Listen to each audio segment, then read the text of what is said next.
The information that we've got back from the FBI lab indicating that, that she was in the trunk of that car and that she's dead certainly is information we take very seriously. I know what I know. Caylee is not dead. Air samples don't mean anything. We do have returns that indicate human decomposition was present and located in the defendant's vehicle. We had higher hopes of finding her alive, and that hope is somewhat diminished. The person who was in the back of my granddaughter's car is not my granddaughter. Continue to look for Caylee. She is not dead. It's never too late to continue a search. I truly believe that Caylee is out there. I would love to believe that she's still alive, but I truly, from my heart, don't believe that. We need to start looking for a little girl that's walking and breathing, that someone actually has her. We have scientific evidence back from the lab, the FBI lab, and we have evidence that we have not yet made public that leads our investigators to believe that Caylee is deceased. And today, the defense team publicly announces it's the media's fault that mom, Casey Anthony, has not been searching for her daughter. She plans to go to a judge tomorrow morning asking to be relieved of house arrest. We are taking your calls, but first, take a listen to what the defense had to say just this morning. The reason for this motion is to allow her to contribute to the situation, and that includes her defense as well as the search for Caylee. So I don't see, I know the media's made quite a bit of this, but one should be able to communicate with their lawyer, and if she's accused of taking the police to a certain location, I'd like to be able to go to that location with her to verify certain facts and certain things that surround the situation. I don't believe they're trying this in the court of public opinion. I think it's an obvious fact where they have systematically leaked one bit of bad information after another, and all of them are just simply in the efforts to be able to try a case where they don't have any evidence or a body, so therefore they can already have tainted the jury pool, which I think they've done a fair job in doing. Well, correct me if I'm wrong, but that's not the prosecutor on the Today Show this morning tainting the jury pool. That's the defense attorney, Jose Baez, this morning on Today. To Eleanor Dixon, talking about tainting the jury pool. I haven't seen the prosecutor's comment. Why? Because prosecutors cannot ethically talk about the investigation or those details of the case. The only thing they can ethically say is after an indictment is what the indictment is for. Take a listen to this. I don't think it's in her advantage to testify in a proceeding where it's a one-sided affair, where only the prosecutor's allowed. It's a secret, closed-door session where they present one side of the story, and it's not something that I will expose my client or any other client that I have in the future to testify to, because I don't believe in the grand jury proceeding. Don't believe in the grand jury proceeding. That's Tot Mom Defense on NBC Today Show. To Peter Odom and Paul Batista. Peter Odom, I'm going to try to let him down easy. The grand jury system has been in effect since the 12th century. It has, and of course the grand jury system, though, does not favor the defense. It's a one-sided affair, as Mr. Baez suggests. It's a charging mechanism. Why should it? Just like why should the state be part of the defense investigation? That's improper. So why is he bellyaching about the grand jury system? Well, I really can't speak for Mr. Baez. I disagree with him. I think the grand jury has its function, but certainly it is very one-sided, and I would advise my client exactly as he has. Don't testify in front of the grand jury. It's a losing proposition. To Paul Batista. Paul, the Florida grand jury only hears capital cases. That tells me the state is not going for a voluntary or involuntary manslaughter charge. They are going for murder one.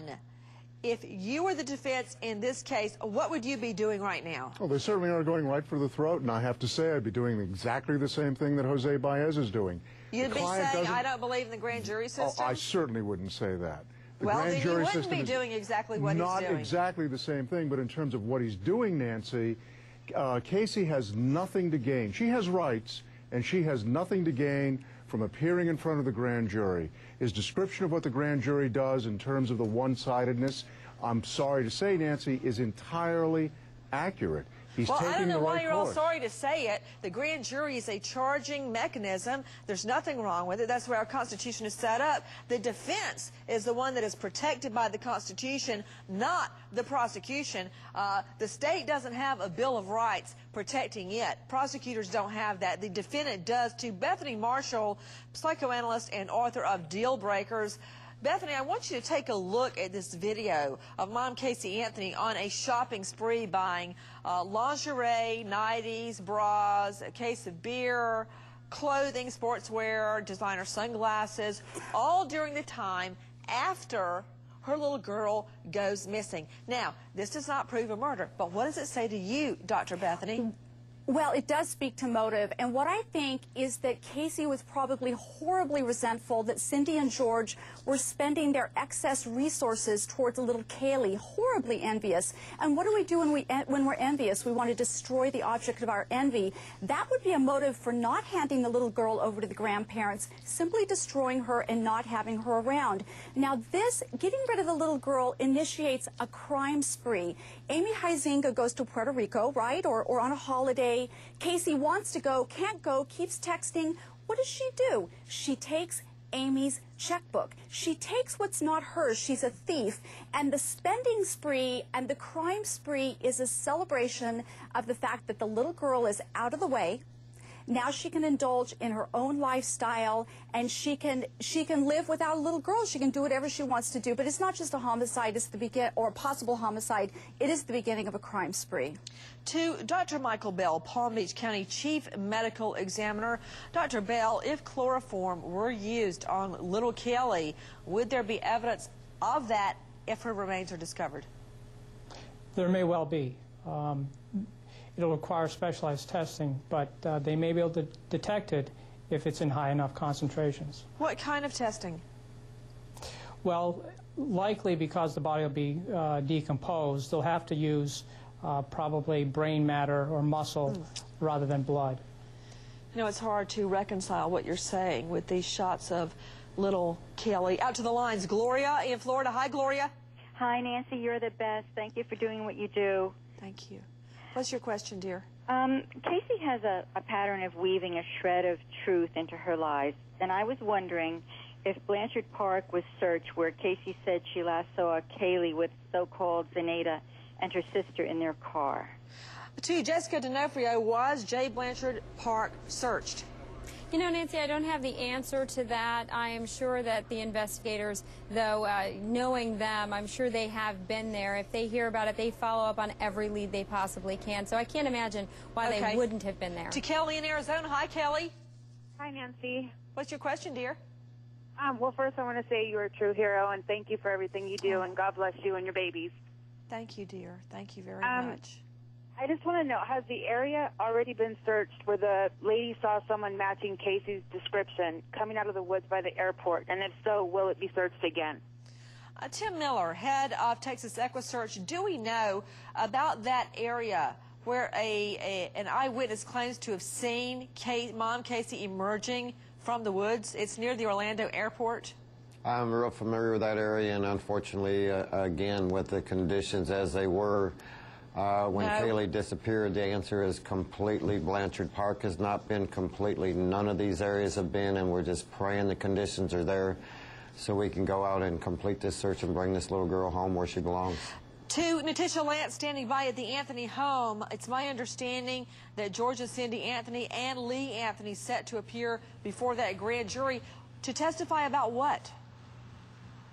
Well, George Anthony would be appearing about the smell in the car, and if you recall, there was the issue with the gas cans. George Anthony was trying to get the gas cans from the trunk of Casey's car, and she quickly went to the trunk of the car, was able to close it before George Anthony could actually see into the trunk. Lee Anthony, on the other hand, it's for what he hasn't done. It's because he has not given DNA evidence to officers without them asking for it. Also, he refused to take a polygraph test.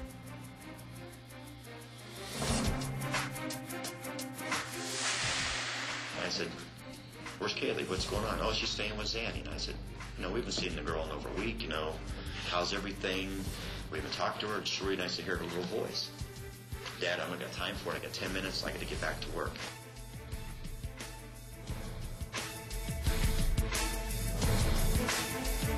News.